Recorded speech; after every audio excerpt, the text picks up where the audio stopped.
முடிவு. இதான் என் முடிவு. உனக்கு பிடிக்குதோ பிடிக்கலையோ, நான் எடுத்திருக்கிறது தான் முடிவு.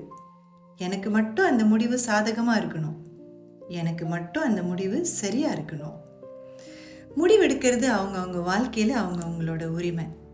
அந்த முடிவு எப்படி வேணாலும் இருக்கலாம், எதுவானாலும் இருக்கலாம். ஆனால் அந்த முடிவே நீங்கள் சம்மந்தப்பட்டவங்க கிட்ட எடுத்திருக்கிறது அவங்கள அடித்து சாய்ச்சி சேதப்படுத்துகிற ஒரு ஆயுதமாக மாறக்கூடாது. வாழ்க்கையில் நிறைய உறவுகள் வருது போகுது. எதுவுமே நிரந்தரம் இல்லை.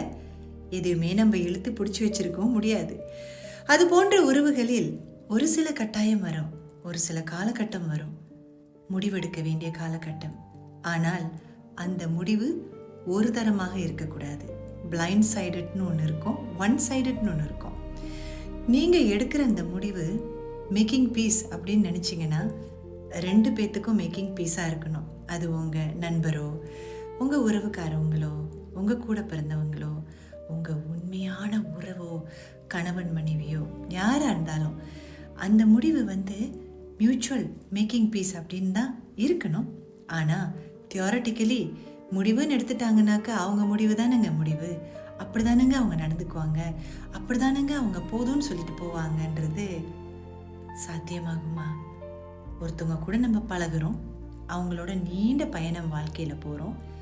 ஒரு குடும்பத்தில் உறவினர்களாகவும் கூட பிறந்தவங்களாகவும் பிறக்கிறோம். கூடவே வளர்ந்து பெருசாகி ஒன்றாவே வாழ்கிறோம். கணவன் மனைவி ஆகும் பொழுது காதலிச்சு கல்யாணம் பண்ணி ஒன்றா வாழ்கிறோம். அப்போ ஒன்றா செய்கிற இந்த விஷயங்களை எல்லாத்தையும் சரிசமமாக செஞ்சுட்டு முடிவெடுக்கும் பொழுது மட்டும் எப்படி ஒரு தரப்பாக இருக்க முடியும்? மறுபடியும் சொல்கிறேன், நீங்கள் எடுக்கிற முடிவு இன்னொருத்தவங்களை சேதப்படுத்தி காயப்படுத்தி அவங்கள அடியோடு சாய்க்கிற ஒரு ஆயுதமாக இருக்கக்கூடாது. அந்த முடிவு அவங்களும் ஒரு பறவையை போல பறந்து போகிறதா இருக்க வேண்டும். When someone walk into your life gracefully, allow them to exit your life gracefully.